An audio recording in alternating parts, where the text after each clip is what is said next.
Dear friends, the third Sunday of Advent is traditionally called the Sunday of Joy. This joy must be something spontaneous, the natural result of having done penance during the previous 2 weeks of Advent. The readings of the last 2 weeks, especially the words of St. John the Baptist, had strongly urged us to do penance.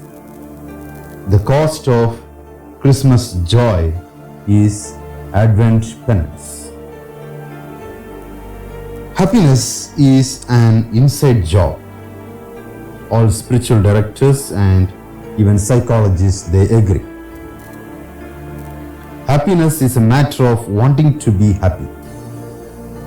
One can be happy if one wants to be, no matter how bad the external circumstances or situations are.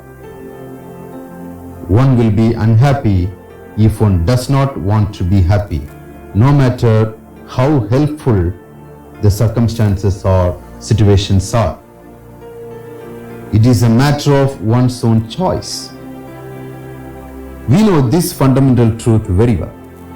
Yet how often we look for happiness on the outside and wander about searching for it? But we are mistaken if we hold that happiness is merely the result of just wanting to be happy or making a firm resolve to be happy.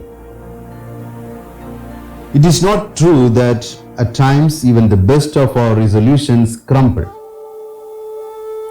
Happiness is the result of wanting to be happy by letting God, the source of real happiness, take possession of our lives.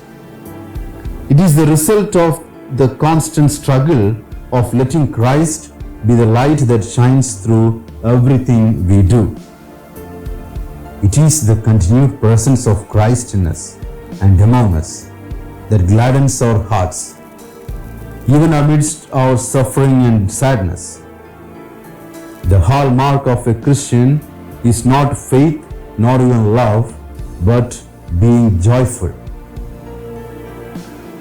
Because we are all strings in the concert of His joy. That is why St. Paul asks us to rejoice always in his first letter to Thessalonians chapter 5 verse 16. And Isaiah shouts aloud in chapter 61:10, I will greatly rejoice in the Lord, my soul shall exult in my God.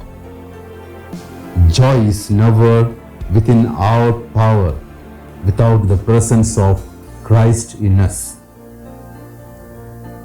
Only Christ can fill us with the fullness of joy.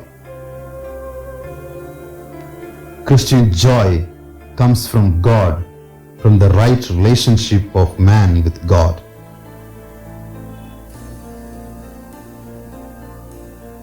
As we march into this third Sunday of Advent, the Sunday of joy, let us continue to rejoice and be glad, as the joy of the Lord is our strength. Let us pray.